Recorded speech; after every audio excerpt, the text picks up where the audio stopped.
नमस्कार, बखबर में आपका स्वागत है। मैं हूं राघवेंद्र सिंह। आज हम बात करेंगे तबादलों के तापमान पर। दरअसल कभी बारिश के मौसम में तबादले हुआ करते थे, अब तबादले तो अपने हिसाब से हो रहे हैं, लेकिन मौसम ने अपना मौसम बदल लिया है।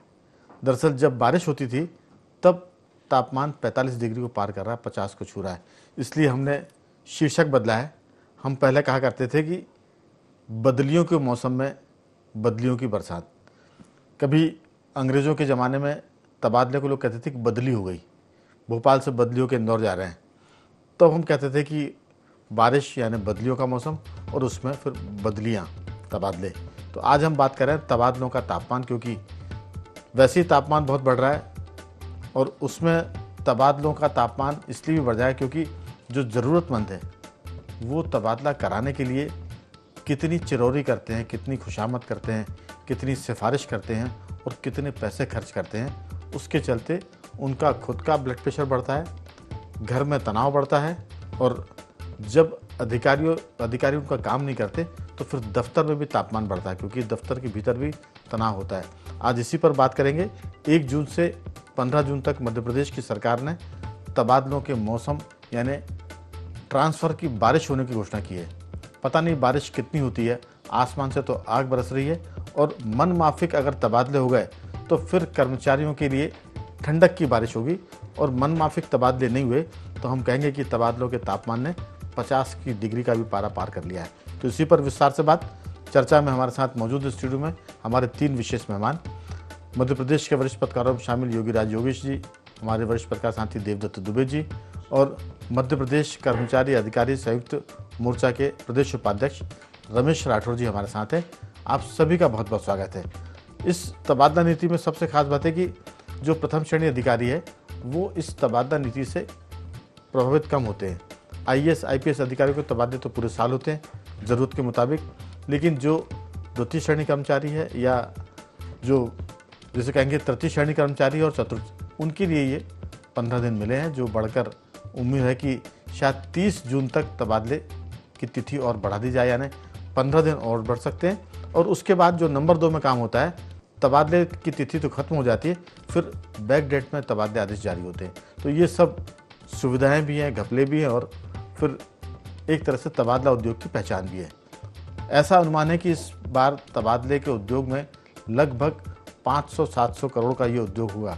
घोषित रूप से नहीं है, लेकिन जो टेबल के नीचे इस पर बातचीत होती है उसमें इतनी राशि का लेन देन हो सकता है। इससे कोई स्वीकारता नहीं है, लेकिन ऑफ कैमरा सब मानते हैं। तो चलिए करते हैं चर्चा की शुरुआत। जुड़ गए हमारे तीनों मेहमान। हमारे साथ योगीराज जी आप हैं। सब मुझे लगता है कि तजुर्बे के हिसाब से सबसे पहले आपसे शुरुआत करते हैं, और अंत में हम आएंगे हमारे कर्मचारी अधिकारी संघ के प्रदेश उपाध्यक्ष राठौर जी की तरफ, कि ये जो तबादला नीति स्वीकार हुई है, 15 दिन तबादले आधिकारिक रूप से बरसेंगे, उसके बाद मांग के हिसाब से तिथि बढ़ाई जाएगी, और फिर तबादले की जो बारिश है वो ओले में तब्दील हो सकती है, यानी फिर सज़ा के तौर पर तबादले हो सकते हैं, और उसके बाद थोड़ी सी राहत मिलेगी कि मन माफिक तबादले हो जाए, वो 2-4-5 दिन और तिथि निकलने के बाद। आपकी राय, कैसे देखते हैं ये ट्रांसफ़र की इस बेला को जो 15 दिन चलेगी? आपने इस पूरे विषय को मौसम से जोड़ा, और हम तो पहले से देखते ही आ रहे हैं, बादलों और तबादलों का मौसम को लेकर भी काफ़ी चर्चाएं हुई। अब मौसम भी चेंज हो रहा है, तो मुझे ऐसा लगता है कि तबादलों ने मौसम का भी तबादला कर दिया है, और 1-2 महीने इधर उधर मौसम हो गया है। लेकिन ये निश्चित तौर पर किसी के लिए राहत भरी खबर हो सकती है, और किसी की धड़कनें भी बढ़ सकती हैं, क्योंकि हम देखते हैं कि कई कर्मचारी तो इस बात का इंतज़ार करते हैं कि अरे मई जून आने दो, ताकि फिर हम देखेंगे ज़रा कहाँ से कहाँ आ जाएं, क्योंकि वास्तव में कई लोग परेशान हैं। और उसमें कई ऐसे हम कालांतर में केस देख भी चुके हैं कि हस्बैंड वाइफ, मान लो एम्प्लॉई हैं, हस्बैंड यहाँ है और वाइफ 500 किलोमीटर दूर, या हस्बैंड उधर वाइफ इधर। तो अमूमन ऐसे लोगों को थोड़ा सा बड़ा बेसब्री से इंतज़ार रहता है कि तबादले कब खुलें। और सरकार वैसे तो सोचती है कि ज़्यादा दूरी ना हो दोनों के बीच, लेकिन फिर भी प्रशासनिक व्यवस्थाएं, कुछ कर्मचारियों की व्यवस्थाएं इसके तहत इधर उधर हो जाते हैं। लेकिन इसका एक पक्ष ये हो गया। दूसरा पक्ष ये भी है कि कई लोग राजधानी जैसी जगह पर वर्षों से जमे हुए हैं, और जमे होने का मतलब फिर ये है कि वो ऐसे जमे हुए हैं कि लोग मन्नतें मांग रहे हैं कि भैया ये हटे वहाँ से ताकि हमारे काम हो, रुके काम हो। तो एक ये भी उसका एक पहलू है कि लोग कुर्सी छोड़ना ही नहीं चाहते और उसके लिए पहले से ही जुगत बना के बैठते हैं, क्योंकि कई कर्मचारी ऐसी जगहों पर बैठे हुए हैं, वो अधिकारियों की पसंद भी हैं। एक सिस्टम उनका है कि साहब फलाना आदमी वहाँ बैठेगा तो हम भी इजी वे में रहेंगे, मतलब सब जो है बिल्कुल आराम की स्थिति में रहेंगे, कहीं कोई दिक्कत नहीं आएगी और हमारे आदेश के मुताबिक ये आदमी काम करेगा। तो एक ये भी एक सिस्टम चल रहा है। तो ये सिस्टम को तोड़ने के लिए भी तबादले आवश्यक हैं कि साहब आप तो वहाँ बैठे बैठे कुछ भी करते चले जा रहे हो और बेचारे लोग परेशान हो रहे हैं। कई बार किसी की छोटी सी गलती पर या गलत शिकायत पर ट्रांसफ़र हो जाते हैं, वो परेशान होता है बेचारा। तो वो भी सोचता है कम से कम अब मेरी बात मैं अपनी उचित फोरम पर रखूँ और मैं वापस आऊँ, क्योंकि ऐसा नहीं कि राजधानी में बैठने वाला हर कर्मचारी भ्रष्ट ही है। बेचारे कई लोग ईमानदारी से रह रहे हैं, लेकिन वो उनको आजकल ईमानदारी से काम करने की सजा भी तबादलों के रूप में मिल जाती है कई लोगों को, क्योंकि वो उनके विकास में रुड़ा है। नहीं, सभी भ्रष्ट नहीं है, जो ईमानदार हैं उन्हीं के दम पर प्रशासन चल रहा है। और कई बार तो हम कह सकते हैं कि कई दफ़े जो बेईमान है उनके दम पर भी चलता है। ज़रूरतमंदों के जब काम अटकते हैं तो फिर वो बेईमान अफसरों के पास जाते हैं, उनको पैसे देते और काम कराते हैं। अगर वो बेईमान अफसर ना हो तो फिर ज़रूरत के बहुत सारे काम अटक जाते हैं, क्योंकि ईमानदार तो काम करता नहीं कि समय ख़त्म हो गया है। और फिर ऐसे जोखिम वाले काम, जो रिश्वतखोरी, तो हम फिर क्या कहेंगे, फिर तो वो सेवा शुल्क में तब्दील होती है। रिश्वत तो ये कि एक कविता थी अशोक चक्रधर की, उसमें नजराना, शुक्राना, हकराना और फिर जबराना, 4-5 तरह के वो थे जो पैसे लिए जाते थे। उसमें अब जबराना हकराना अलग होता है, फिर शुक्राना और नजराना में तो काम चल जाता है, उसमें लोगों को तकलीफ कम होती है। ये जो नजराना शुक्राना के बाद के जो क्रम आते हैं उसमें फिर लोग उनका दिल दुखता है, फिर वो खून के आंसू रोते हैं और वो फिर बद्दुआ लगती है वो। जी योगीराज जी। तो कई बार ये एक आवश्यक एलिमेंट्स भी होते हैं, कई लोग बेचारे इंतजार करते हैं, और कई बार जो जैसा कि मैंने जिक्र किया है कि अब लोगों की हर आदमी चाहता है कर्मचारी सरकारी नौकरी के लिए, तो जब वो भरता है तब तो वो सारा ऑप्शन उसके पास रहते हैं, साहब कहीं भी रख दीजिए आप तो सरकारी नौकरी मिल जाए। और जब नौकरी मिल जाती है तो हर कर्मचारी की इच्छा होती है कि मैं भोपाल में रहूं। तो ग्रामीण अंचलों में शासकीय व्यवस्थाएं भी प्रभावित होती हैं। बिल्कुल। तो ऐसे में भी ये बहुत आवश्यक हो जाता है कि भाई अब सरकार एक विभाग, स्वास्थ्य विभाग, सरकार प्रयास कर चुकी, लाख डॉक्टरों की तनख्वाह तक बढ़ा चुकी। इवन जो लोग MBBS करके आते हैं, जो उसमें प्रोविजन पीरियड में रहते हैं, वो भी 80-90 हज़ार 1 लाख के आसपास उनको ऑफर दिया सरकार ने जी। और 3 साल की सेवाएं ग्रामीण अंचलों में अनिवार्य की, लेकिन नहीं माने हो। तो इससे कई बार ये भी होता है कि गांव में डॉक्टरों की कमी और शिक्षा, स्वास्थ्य, ये मूलभूत आवश्यकता है, बिल्कुल। तो होना ही चाहिए। तो ये बहुत सारी इसमें बातें हैं। तो कुछ लोग इंतजार कर रहे हैं और कुछ लोगों की दिल की धड़कनें भी बढ़ी हुई हैं। इंतज़ार तो सब कर रहे हैं, जिनके तबादले होने वो भी इंतजार कर रहे हैं, जिनको तबादले सजा के तौर पर कराने हैं वो भी इंतजार कर रहे हैं। और आपने ठीक कहा कि सरकार तो अच्छे के लिए करती, सारी सरकार अच्छा काम करती है, लेकिन उसके जो तंत्र नीचे वाले अधिकारी होते हैं वो दिक्कत पड़ते हैं। आपने बहुत मौजूद मुद्दा उठाया है, चिकित्सा के क्षेत्र का, शिक्षा के क्षेत्र का। हर कोई टीचर, लेक्चरर, प्रोफेसर शहरों में रहना चाहता है, गांव के कॉलेज खाली पड़े हुए हैं। हमारे इस इलाके में एक बिल्डिंग है, मेरे अपने गांव में 6 करोड़ की लागत से कॉलेज की बिल्डिंग बनी है। वहाँ कोई कॉलेज में प्रोफेसर, सरकारी बिल्डिंग है, पढ़ाने नहीं जाना चाहता, पोस्टिंग नहीं चाहते, जाते हैं तो फिर छुट्टियाँ ले लेते हैं, तो सब कोर्स पूरा नहीं होता। इसके चलते फिर बच्चे एडमिशन नहीं लेते हैं, और एडमिशन नहीं लेते तो लगता है कॉलेज बंद कर दिया जाए। तो बहुत सारी बातें हैं, मुझे लगता है कि मिशन की ज़रूरत है। सरकारी नौकरी में लोग पहले तो, जैसे आपने कहा देवदत्त जी, युवराज जी ने कहा कि पहले तो नौकरी मिल जाए सरकारी। साहब काले पानी में भी भेज दोगे तो चले जाएंगे, और नौकरी मिलते से ही जैसे ही उनका प्रोबेशनर का पीरियड खत्म होता है, परिवीक्षा का, वो खत्म हुआ, फिर तो रेगुलर जैसे होते हैं, तो फिर वो कहते हैं कि अब हमको मनपसंद ज़िले में नौकरी चाहिए। फिर ज़िले में मिल जाती है तो रमेश जी बताएंगे इस बारे में कि जब ज़िले में मिल जाती है तो फिर कहते हैं कि अब उस शहर में मिल जाए जहाँ के हम रहने वाले हैं। वहाँ भी मिल जाती है तो वो कहते हैं कि उस मोहल्ले में मिल जाए जिस मोहल्ले में हमारा घर है। वो ये भर नहीं कहते कि हमारे घर में ऑफिस लगा दिया जाए ताकि घर से ऑफिस भी न जाना पड़े। तो दिल है, मानता नहीं है, लेकिन मिशन के तौर पर, सेवा के तौर पर सरकारी नौकरी में देवदत्त जी जॉब सिक्योरिटी है।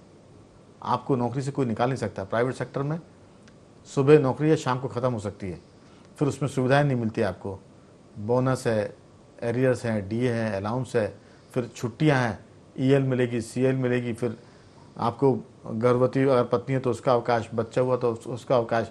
तो प्राइवेट सेक्टर में मैं कई बार कहता हूँ, लोग बुरा मानते हैं, रमेश जी से माफ़ी के साथ मैं कहता हूँ, सरकारी नौकर जो होता है वो नौकर नहीं होता, वो सरकार का दामाद होता है। और इस पर लोग बुरा मानते हैं, तो फिर मैंने कई बार कहा भी कि दामाद कैसे, फिर जब मैंने उनको 5-7 खूबियाँ बताई कि नौकरी में आपको कितने लाभ हैं, तो वो उतने लाभ तो शायद आजकल दामाद को भी नहीं मिलते जितना सरकारी नौकरी में सरकार अपने कर्मचारी को देती है। लेकिन उन्हीं के लिए है जो काम नहीं करते। काम करने वाले बेचारे बहुत फंस जाते हैं। काम करने वाले कर्मचारी की बड़ी मौत है। उसे सुबह जल्दी आना पड़ता है, देर से जाना पड़ता है तब, क्योंकि अफसर सारे काम उसी को पकड़ाते हैं। उसके बाद फिर छुट्टी के दिन भी उसको बुलाते हैं, क्योंकि वो कहते हैं कि तुम काम करते हो इसलिए तुमसे काम कराते हैं, जो काम नहीं करता उससे वो काम भी नहीं कराते। तो ये बहुत सारी विसंगतियाँ, खैर उस पर फिर कभी बात करेंगे। अभी तो तबादलों का मौसम है और तबादले का मौसम तापमान के मौसम के साथ जुड़ रहा है। आपकी राय? देखिए, तबादला की जो ढील दी जाती है, जो प्रतिबंध हटाया जाता है, एक सेफ्टी वाल्व की तरह है। उसको एक अवसर दिया जाता है, जो बहुत परेशान है, वाकई में उसकी समस्याएं हैं, तो वो अच्छी जगह पहुंच जाए। और लेकिन इन सब चीज़ों में बहुत जो आपने तो खैर वर्षों से पत्रकारिता ज़मीन की है, तो आप सब जानते हैं कि कितनी विसंगतियाँ होती हैं। निष्पक्षता बहुत कम हो जाती, सिफारिशें ज़्यादा हैं इसमें काम कर जाती हैं, जिसके कारण ये तबादला एक तरह से बदनाम पीरियड माना जाता है। कोई कहता है ये उद्योग है, तबादला उद्योग है, कोई कुछ कहता, कोई कुछ कहता। इसमें वाकई में यदि मापदंड सही बनाए जाएं, आज जैसे 21 पेज की तबादला नीति जारी की है सरकार ने, कागजों की बात अलग, व्यवहारिक धरातल पर थोड़ा देखा जाए तो मुझे लगता है तबादला वाकई में एक सुविधाजनक स्थिति हो जाए और एक मतलब जिसके काम के लिए हमने किया है वो काम हो जाए। आप तय करें कि युवा, एज और पुरुष है उसको गांव में भेजें, महिला है, वृद्ध है, जी बीमार है, उनको आप शहर में रखें, ये मापदंड तो ठीक है। लेकिन जिसकी सिफारिश है वो शहर में, जिसकी सिफारिश नहीं है वो गांव में जा रहा। अभी भी आपको बता दें कि 3 साल पहले जो शिक्षकों की भर्ती हुई थी, कोई एक बच्ची है, एक महिला है, वो सिंगरौली में है, जबकि उसका मायका या ससुराल जो है यहीं भोपाल आसपास, तो इतने दूर किलोमीटर वो रह रही है। और कोई यंग लड़का है वो इधर शहर में बसा हुआ है, शहर में पोस्टिंग है। तो इस तरह की विसंगति है, जहाँ अस्पताल खाली वहाँ अस्पतालों में, जहाँ स्कूल खाली वहाँ शिक्षक पदस्थ किए जाए। तो मुझे लगता है कि व्यवहारिक धरातल पर ये देखा जाए कि जैसे प्राइवेट कंपनी अपना प्रबंधन करती हैं और उनको डर रहता है तो कितना काम करते हैं आदमी, सुबह से 7 बजे से लेकर 9 बजे तक, और कितना हर काम को समय सीमा पे करते हैं और जहाँ भेज दिया वहाँ जाते हैं। लेकिन शासकीय कर्मचारी ऐसा नहीं कर पाते। तो ये जो कर्मचारियों को भी सोचना पड़ेगा और नीति निर्धारकों को भी सोचना पड़ेगा कि ये काम हमने एक व्यवस्था बनाने के लिए दिया है, लोगों का तनाव कम करने के लिए दिया है, एक पारदर्शी व्यवस्था के लिए है, लेकिन इसमें होता उल्टा है कि इससे तनाव बढ़ता है कई बार, और कई बार व्यवस्था चरमरा जाती है, क्योंकि सिफारिश वाले सब इधर आ जाते, गैर सिफारिश वाले उधर चले जाते। तो ये जो मामला है बहुत गंभीर है, और इतने वर्षों से यदि एक ही ढर्रा चला आ रहा है तो इसको मुझे लगता है कि नीति निर्धारक एक बार बदल के बहुत सारे कामों पर छवि बदलना चाहिए कि ये तबादला है जो अच्छे के लिए है, ये सुविधा के लिए है। ये इस बार प्रयास हो जाए तो मुझे लगता है एक नया पैटर्न शुरू हो जाए। ठीक कह रहे हैं, लेकिन इसमें कई एंगल पर सोचने और काम करने की जरूरत है। अफसरों के एंगल पर भी काम कि वो ऐसे लोगों की पोस्टिंग करें जो उनके ज़िले में आते हैं, जो काम करने वाले हों। और फिर कर्मचारी को भी सोचने की जरूरत है कि नौकरी मिली तो आपको तबादले पर तो जाना पड़ेगा, ऐसा नहीं कि आपके तबादले नहीं होंगे। तो मन बना के चलें। ऑल इंडिया सर्विस में तो पूरे देश में तबादले होते हैं, ये तो मध्य प्रदेश है, एक संभाग में या एक शहर में आदमी पूरी ज़िंदगी गुजार देता है। तो मुझे लगता है कि एक तो माइंडसेट बदलने की ज़रूरत है, और जो बड़े अधिकारी हैं, जो सरकार है, वो भी अपने कर्मचारियों को अपने परिवार का हिस्सा माने और इस हिसाब से उनके तबादले पोस्टिंग की जाए, ताकि वो बेहतर परफॉर्म कर पाएँ और अच्छे से काम करें, और जो जनता उनसे जुड़ती है उनके काम पूरे हों। ऐसा ना हो कि वो अगर बेमन से काम करेगा, परेशान होगा, तो ना टाइम पर दफ्तर पहुंच पाएगा, ना दफ्तर में मन लगा काम कर पाएगा, और सीधी सी बात है कि वो चिड़चिड़ा होगा, काम को उलझाएगा, नेगेटिविटी बढ़ेगी। तो ये मुझे लगता है कि एक पूरे वर्क कल्चर को डेवलप करने की ज़रूरत है, एक पॉजिटिव उसमें, सकारात्मक उसमें। रमेश जी, तबादले तो होंगे, लेकिन तबादले के बाद फिर कलेक्टर अपने हिसाब से पोस्टिंग करेगा अपने ज़िले में, फिर जिला प्रभारी मंत्री की भी इसमें सहमति, अनुशंसा जो भी होना है वो लगेगी। फिर इसकी भी अब आवेदन पर तबादले कम होते हैं, आप ऑनलाइन करिए। अब ऑनलाइन तबादले की व्यवस्था हुई तो पता हुआ कि सिस्टम काम नहीं कर रहा है और सिस्टम में वो उनकी एप्लीकेशन ही एक्सेप्ट नहीं हो रही है। एप्लीकेशन एक्सेप्ट होगी तो पता हुआ कि वो अभी खुल नहीं पा रही है साइट। तो ये सब व्यवस्थाएं आपको सिस्टम चाक चौबंद करना पड़ेगा अगर आप उसको ऑनलाइन कर रहे हैं। अगर आप ऑनलाइन नहीं कर पा रहे हैं तो फिर आपको दो तरह की व्यवस्था करनी पड़ेगी। तो मुझे लगता है कि ये बहुत सारी चीज़ें जिस पर काम करने की ज़रूरत है। और उसके साथ बड़ी बात है कि मोर्चे पर कर्मचारियों को काम करने का मन बनाने की ज़रूरत है। वो शिक्षक हो, मास्टर हो, डॉक्टर हो, चाहे इंस्पेक्टर हो, चाहे वो कर्मचारी हो, अपने सारे बदनीयती सा तबादले ना हो, सजा के तौर पर ना हो, काम के लिए किया जाए। आपकी राय, कितने फीसदी तबादले होंगे, तबादलों पे कितना खर्चा आता है? कई बार वो म्यूचुअल तबादले तो उसमें सरकार पर बोझ कम आता है, लेकिन सरकार तबादले करती है तो सरकार पर भी करोड़ों रुपए का बोझ आता है। और वो लेन देन तो अपनी जगह जिसकी हम बात कर रहे थे, आप तो नहीं कह सकते, आपकी मर्यादा है, लेकिन 500, 700, 1000 करोड़ का ये तबादला उद्योग है मिनिमम, ऐसा मान के चल रहे हैं। बाकी तो फिर लेने और देने वाले जानते होंगे। आपकी राय? बहुत बहुत धन्यवाद सर। सबसे पहले तो मैं ये बताना चाहूँगा कि स्थानांतरण दो तरह के होते हैं, एक स्वैच्छिक होते हैं, एक प्रशासनिक होते हैं जी। और तीसरा वीआईपी कोटे में होते हैं। इस बार की जो नीति आई है बहुत अच्छी, तबादला नीति बहुत अच्छी आई है। ये देखा होगा आपने कि साल में दो बार ईद आती है, एक होती मीठी ईद होती है, एक होती बकरा ईद। तो जो ये तबादला नीति है, ये मीठी, ये साल में जो एक बार आती है, स्वैच्छिक स्थानांतरण की ज़्यादा होती है। इस तरह इसे मीठी ईद मान लिया जाए, क्योंकि इसमें हर कर्मचारी जो और बकरा ईद कब होती है? जब कटते हैं? नहीं, बकरा ईद यानी वो दुखी वाली, उसमें रोजे नहीं रखे जाते। वो मीठी ईद में रोजे रखे जाते हैं, यानी एक उपवास किया जाता है सुख के लिए कि ये बहुत उनके मतलब जो उस समय उनके जो थे मतलब धर्मगुरु या जो भी भगवान थे उनका उसमें मिठाई माने मीठा खाते भी हैं और बांटते भी हैं, है ना। इसमें तो वो खुशी की ईद होती है। तो ये वही वाली ईद है। हाँ, ये खुशी वाली ईद है। खाने और बांटने दोनों की है। तो 500, 700, 1000 करोड़ बटेंगे। मतलब इसमें क्या है कि स्वैच्छिक स्थानांतरण, यानी बहुत सारे लोग, जैसे कई लोग की नई नियुक्तियां हुई हैं या पहले से नियुक्तियां हैं, कुछ महिलाएं ऐसी इनकी शादी हो गई है, वो अपने ससुराल जाना चाहती है, या कोई नियुक्ति तो हो गई, शादी नहीं हुई, लेकिन उसकी नियुक्ति अपने घर से ज्यादा दूर हो गई है, तो वो लड़की अपने घर जाना चाहती है। बहुत से ऐसे कर्मचारी जिनके माता पिता बूढ़े हो चुके हैं, लेकिन वो कहीं और है, उनकी नौकरी कहीं और है, तो वो अपने घर जाना चाहते हैं, तो इस स्वैच्छिक आवेदन देते हैं।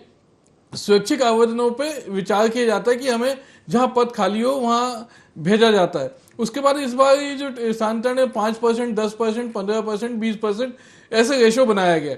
जहां सबसे ज्यादा कर्मचारी हैं, जैसे स्वास्थ्य हो गया, शिक्षा हो गया, इसमें 5% के रेशो के हिसाब से स्थानांतरण होंगे। जैसे यदि 4 लाख है तो 20 से 25 हजार स्थानांतरण होंगे। उसमें सबसे बड़ी बात यह है, इस बार यह कर दिया गया है कि जो गंभीर बीमारी वाले स्थानांतरण और पति पत्नी वाले स्थानांतरण इस परसेंटेज में नहीं गिने जाएंगे, तो परसेंटेज की संख्या स्थानांतरण की ज्यादा हो जाएगी। उसके बाद तीसरी बात यह है कि जिनको 1 साल सेवानिवृत्त को बचे हुए हैं उनका स्थानांतरण नहीं होगा प्रशासनिक तौर पे। तो ये बहुत सारी चीजें इसके अंदर दी गई हैं। और स्थानांतरण में मेरा तो ये मानना है कि स्थानांतरण पूरे साल भर होने चाहिए। यदि किसी की माँ बीमार है या वो खुद बीमार हो, ऐसी जगह जाना चाहता है जहाँ पे इलाज की सुविधा है, तो उसको वहाँ स्थानांतरण किया जाना चाहिए, इस पर रोक नहीं होना चाहिए।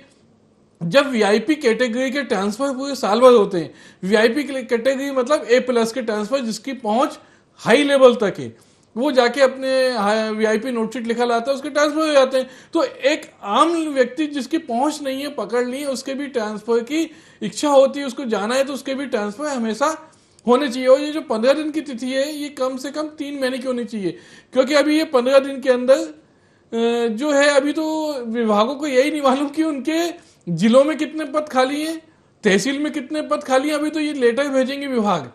अभी तो जीएडी की आई है, जीएडी के बाद विभाग खुद अपनी तबादला नीति जारी करे कि ये सामान्य प्रशासन विभाग से प्राप्त हुई है, इसमें आपको अपने आवेदन करें। तो इसके लिए सबसे पहले कहाँ पद खाली है, कहाँ नहीं है, जानकारी 15 दिन में तो ये जानकारी आ पाती है। उसके बाद फिर आवेदन आते हैं। और मैं आपको सबसे बड़ी बात बताऊँ, ये ऑनलाइन जो कहा जा रहा है, ये केवल ऑनलाइन आवेदन करने की वो है कि ऑनलाइन आवेदन होंगे, वो जो ऑनलाइन ऑर्डर निकलेंगे, ऑनलाइन तबादले नहीं होंगे। केवल ये दिखावा है कि आपने ऑनलाइन आवेदन कर दिया, उन्होंने ऑनलाइन ऑर्डर निकाल दिया। बाकी सारी प्रक्रिया ऑफलाइन है। ऑनलाइन और पारदर्शिता प्रक्रिया वो होती है कि हर एक व्यक्ति को ये मालूम है कि उसके विभाग में कितने पद खाली हैं, कौन से जिले में खाली हैं और किस जगह खाली हैं और उसकी एक श्रेणी हो कि किस आधार पे, सीनियरिटी के आधार पे या उसकी काम के आधार पे, किस आधार पे ट्रांसफर की जा रही है, किसी को नहीं मालूम होता ना किसी को पद मालूम खाली है कि कहाँ है, केवल पद विभाग को। इसमें आपकी बात में एक चीज जोड़ना चाहता हूँ। जब सरकार हमेशा जून के महीने में तबादले करती है तो विभाग के लोग अप्रैल में क्यों पता नहीं लिस्ट बनाते कि हमारे यहाँ कितने पद हैं और कितने स्थान रिक्त हैं। अगर वो पहले दिन से अपडेट रहें, अप्रैल से अपने आप को अपडेट करें, तो तबादला नीति घोषित होने के पहले, क्योंकि सबको पता है कि जून में तबादले होते हैं, अचानक तारीख नहीं आ रही, ये इसी के आसपास की तारीखें होती है, तो विभाग के लोग क्यों मक्कारी करते हैं कि वो सूचियां बना के रखते नहीं है। जैसे आपने कहा कि अभी 15 दिन में तो ये तय होगा कि कितने स्थान रिक्त हैं और कितने तबादले हमको करने हैं। अगर ये आपके पास अपडेट है तो 1 जून से आप खटाखट काम करना शुरू कर देंगे। तो पहले तो सरकार अधिकारी सोते हैं, फिर नीति घोषित होती है, फिर उसके बाद वो अलसाए से उठते हैं, फिर थोड़ा सा अपने आप को अपडेट करते हैं, चाय पीते हैं, फिर वो आते हैं कि अब हम तबादले के मोड पर आ गए हैं। तो 15 दिन तो वो तबादले के मोड पर आएंगे जो आप बता रहे हैं। 1 से 15 जून तक तो तबादले के मोड पर आएंगे। असली सीजन तो मुझे लगता है कि 15 जून के बाद शुरू होगा, जैसा आप कह रहे हैं। इसका एक बहुत बड़ा कारण मैं बतलाना चाहूंगा। एक्चुअली में होता क्या है, साल भर तक किसी की डेथ हो गई, किसी कहीं कोई सेवानिवृत्त हो गया है, कहीं किसी का कुछ हो गया, ट्रांसफर हो गया, तो वो जो सूची लास्ट में 31 मार्च के बाद ही अपडेट की जाती है, जब ट्रांसफर की एक्चुअल पोजीशन मांगी जाती है कि वास्तविक स्थिति क्या है, कितने लोग रिटायर्ड हो गए हैं, कितने पद खाली है, कितने लोगों की डेथ हो गई है, वहां यदि अनुकंपा नियुक्ति हुई है तो नहीं हुई है, ये साल भर चलता है। इस वजह से 31 जब ट्रांसफर नीति आती है तब विभाग पत्र भेजता सभी जिलों में और जानकारी बुलवाई जाती है। ये सिस्टम की गड़बड़ी है ना। अगर किसी की डेथ हुई है तो उसी दिन आप अपने हेड ऑफिस में करो कि यहाँ ये डेथ हो गई, एक पद नरसिंहपुर में खाली हो गया है। कोई सेवानिवृत्त हुआ तो लिखो कि मंडला में फलाना आदमी सेवानिवृत्त हो गया, तो आपके हेड ऑफिस में अब तो सब चीज़ें ऑनलाइन है, नहीं हो तो आजकल मोबाइल है, व्हाट्सअप है, तो आप उसी दिन क्यों नहीं करते? आप इंतजार करते हैं कि हम आखिरी में करेंगे और उसके बाद फिर पूरी सिस्टम को हम लेट करेंगे। जी, ये इसमें एक्चुअली में ये सबसे बड़ी बात ये होती है कि एक प्रमाण पत्र लेना पड़ता है जिले से। यदि हमारी सूची अपडेट भी है, यदि विभाग की सूची अपडेट भी है, तो उसके बाद भी एक पत्र जारी करना पड़ता है, जिससे कि कल को कोई गलती मिस्टेक होगी तो वो जिले का अधिकारी जवाबदार होगा। इसलिए उसे एक प्रमाण पत्र लेना पड़ता है कि कहाँ पद खाली है, कहाँ नहीं है। ये सारी चीजें कहने में थोड़ा टाइम तो लगता है। रमेश जी, जवाबदार तो कोई नहीं होता। आज तक किसी की जवाबदारी हुई कि इसकी वजह से हुआ है? असल में हम सब चीज़ों की आड़ लेते हैं। अगर सरकार सिस्टम बना दे, यही काम प्राइवेट सेक्टर करेगा तो उसी दिन अपडेट होगा, हर महीने के हिसाब से अपडेट होंगे और आखिरी में आके कुछ नाम बचेंगे, वो 1-2 दिन में अपडेट हो जाएंगे। सवाल वही है कि हमारा माइंडसेट बदला हुआ, इसलिए दिक्कत है। मैं लौटूंगा आपके पास। अब चूंकि पहली दौर की बातचीत काफ़ी लंबी हो गई है, योगीराज जी आपकी राय, सारा मामला अगर रिजल्ट ओरिएंटेड हो जाए कि हर महकमा हर महीने अपने विभाग की जानकारी को हेड ऑफिस में अपडेट करेगा कि कितने पद खाली हुए, कितनी मृत्यु हुई, कितना सेवानिवृत्त हुए, तब आखिरी के महीने में तो फिर कुछ ही चीज़ें बचती हैं। हम सब चीज़ को इकट्ठा करते हैं और फिर उस विद्यार्थी की तरह सिर्फ आखिरी के 2 महीने में पढ़ाई करके पास होना चाहते हैं या 1 महीने में पढ़ाई करके। फिर तो वो भी आ गया था, T20 आ गया था, गारंटेड सक्सेस किताबें आती थी अपने ज़माने में। सिस्टम वैसे काम कर रहा है, क्योंकि सरकार में कोई जिम्मेदारी फिक्स नहीं है, किसी को सज़ा नहीं मिलती, किसी को दंडित नहीं किया जाता, केवल काम को टालो, काम ना करने की तनख्वाह लो और काम करने के पैसे लो। आपकी राय? नहीं, सिस्टम थोड़ा दुरुस्त करना पड़ेगा। और इस बात से तो मैं भी सहमत हूँ रमेश जी की कि ये साल भर ही क्यों नहीं होते। ये किसी की कोई आवश्यकता है तो उसको होना चाहिए, ठीक, 1 साल उसको क्यों वेट करा जाए। दूसरा एक और चीज़ होती है, कई बार इतनी विसंगतियाँ हैं कि एक लिस्ट आती है कि साहब फलाने साहब जो है अतिशेष में, और मालूम पड़ा एक आदमी को अतिशेष में बाहर किया, 4 आदमी वापस ले आए। अब ये विसंगतियाँ भी कौन पैदा करता है? यही कर्मचारी अधिकारी करते हैं ना, कोई मंत्री थोड़ी करता पैदा। आपको सिस्टम चलाना तो अधिकारी उसको सुधारते क्यों नहीं है? कर्मचारी उसमें मदद क्यों नहीं करते सुधारने की? आप उसकी विसंगतियों का पुलिंदा बनाते, फिर उन विसंगतियों में जाके डूब जाते हैं, उलझ जाते हैं। तो ये दिक्कत है। देवदत्त जी कुछ कहेंगे आप? बिल्कुल, आप जो कह रहे थे कि तुरंत डिलीट क्यों नहीं करते, कई बार मरे लोगों के ट्रांसफ़र हो जाते। तो ये जो व्यवस्था है, पूरी व्यवस्था ही नहीं सुधारना चाहती कि ये व्यवस्था ऐसी हो जैसा पहले दौर की चर्चा में सब आया। एक बार निष्पक्षता से तबादले हो जाएं तो मुझे लगता है ये सब आरोप प्रत्यारोप हमेशा के लिए ठीक हो जाएंगे। बिल्कुल, असल में मंशा नहीं है। चीज़ें जितनी उलझी रहेंगी, सरकारी कर्मचारी अधिकारी की पूछ उतनी ज़्यादा होगी। अगर मंत्री ने कहा कि ये चीज़ चाहिए, अरे साहब मिल ही नहीं पाएगी, तो कहता है कैसे मिलेगी, तो फिर जो काम कर देगा वो महत्वपूर्ण हो जाएगा। रमेश जी, ये जादूगरी बहुत होती है सिस्टम में, चीज़ों को उलझाओ और फिर बाद में सुलझाने के नुस्खे बताओ। ये भी चलता है। तबादले अपनी जगह है, तबादले तो जैसा आपने कहा 3 महीने कम से कम चले, लेकिन 3 महीने तबादले चलेंगे तो सरकार कैसे चलेगी? फिर 3 महीने पूरा ऑफिस तबादले के मोड पर रहेगा, पता नहीं कब कौन चला जाए। आज यहाँ मैं काम कर रहा हूँ और अगले दिन पता हुआ कि 3 महीने में कहीं और चले गए, तो ये भी दिक्कत है। तबादला होना भी बड़ी बात है। आदमी तबादला होकर जिस शहर में जाता है वहाँ वो खुद अपने आप को जमाए, मकान ढूंढे, बच्चों के एडमिशन कराए, ये बहुत सारी दिक्कतें होती है जो उसके साथ में चलती है बाई प्रोडक्ट। आपकी छोटी टिप्पणी। इसमें सबसे बड़ी बात तो ये है कि इस बार जो तबादला है उसमें एक सबसे बड़ी विसंगति ये होगी, मुझे ऐसा लगता है कि जो जनगणना विभाग है उसने एक निर्देश जारी किया होगा कि जिनकी ड्यूटी जनगणना में लगी है उनके वो 2027 तक स्थानांतरण नहीं किया जाए। अब बेचारे तो बहुत सारे लोग अगर ट्रांसफर इस मामले में अटक जाएंगे मास्टर पटवारी तो बच्चे इसमें फंसी गए पूरे, क्योंकि वही सारा काम कर रहे हैं। हाँ, तो ऐसे बहुत सारी चीज इसमें इस बार ट्रांसफर नीति में बहुत कम लोगों के ट्रांसफर हो पाएंगे। बिल्कुल। तो कह सकते हैं कि जो जनगणना में लगे उनके तबादले नहीं होंगे, लेकिन जो बाकी चीजें हैं वो कम से कम 1 महीना तो तबादले के मौसम में अभी गुजरेगा। मैं तीनों मेहमानों का धन्यवाद करता हूं। रमेश राठौर जी आपका बहुत साधुवाद, देवदत्त जी आपका बहुत धन्यवाद और योगीराज जी आपका बहुत धन्यवाद कि आपने चर्चा में हिस्सा लिया। बाखबर में आज सिर्फ इतना ही। बने रहिए हमारे साथ और देखते रहिए IND24।